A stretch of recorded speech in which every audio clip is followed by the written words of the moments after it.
therefore, how you feel about the Filipino people in general now, 3 years after EDSA. No different.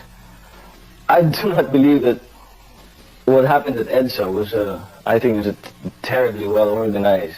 I mean, it was very well done, very well organized. I'm sure there was a core group in that who believed.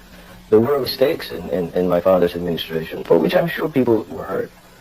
But I do not think, and I didn't think then and do not think now, that that was representative of the majority of the 54 million then Filipinos. I still don't think so. First of all, there was no revolution. I never saw a revolution. We left because we did not want to kill fellow Filipinos. We left the palace to go to Ilocos. We were tricked into coming to Hawaii.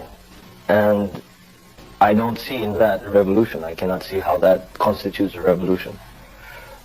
I cannot see, you see, it's impossible for me to differentiate how do I feel about the Filipinos. How do I feel about myself? I'm one of the Filipinos.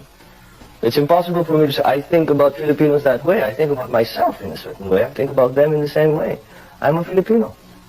I love my country. I love the people more than I love my country more than any other place in the world. I've been everywhere. I love my people more than any other people in the world.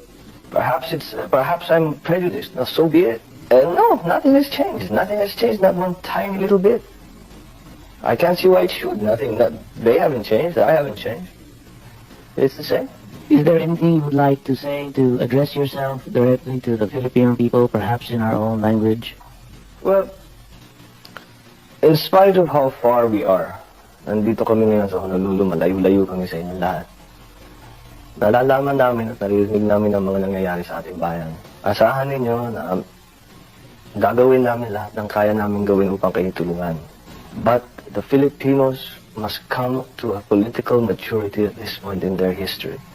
Filipinos must understand that they must exercise their political will for what they believe to be right and what they believe to be just. We know the conditions that they find themselves in now. We know what life is like in the Philippines now. They know much better than we do. They must now exercise their political will, their political energy to make changes, to make their lives easier, better, and correct. And it's a turning point in the history of our country.